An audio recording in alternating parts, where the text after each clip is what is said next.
मंडळी, ऑफिसचा टाइम संपलो आणि मी बॅग उचलले आणि निघाले घाटकोपर जाऊ. घाटकोपर जाऊचं कारण होतं आमच्या निखिलच्या मुलाचो बारसो. स्टेशन का इलंय आणि ट्रेन पकडून अंधेरी स्टेशन का उतारले. थैसनं सरकत्या जिन्यावर गेलंय. समोर बघतंय तर काय दोन टीशी मामा तिकीट चेक करीत होते. त्यांका कसो तरी चकमू दिलंय आणि पुढं गेलंय. पुढं जाऊन मेट्रो स्टेशन का गेलंय. मेट्रो स्टेशन का जाऊन बॅग वगैरे चेक करू लावले आणि थैसनं पुढं गेलंय सरकत्या जिन्यावर.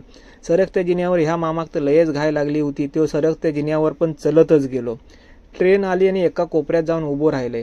थोड्या वेळाने स्टेशन इला. स्टेशन का जाऊन उतारले आणि स्टेशनच्या बाहेर इलंय आणि बाहेर येऊन बघते ते काय हे दोन रामश्याम माझी वाट बघितच होते. थोड्या वेळानं आमचं म्हातारो पण इलो. थंय बघता होतं काय रिक्षाक भली मोठी लाईन होती. कशी तरी रिक्षा भेटली आणि मग आलाव आम्ही बारशाच्या हॉलवर आलाव आणि गेलं.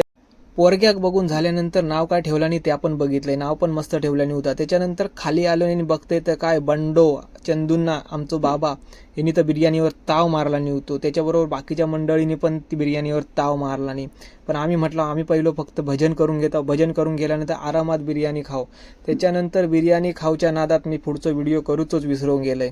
त्याच्यानंतर भजन वगैरे सगळं खाऊन पिऊन झाल्यानंतर आम्ही आमच्या वाटेक निघालो. येता येता मग घाटकोपर स्टेशन का आलो. मी आणि टपूर आम्ही दोघंजण मेट्रोन आलो. बाकीचं सगळं निलेशच्या हळदीक केलं. तर ह्या प्रकारे आमचा ब्लॉग हे संपलो.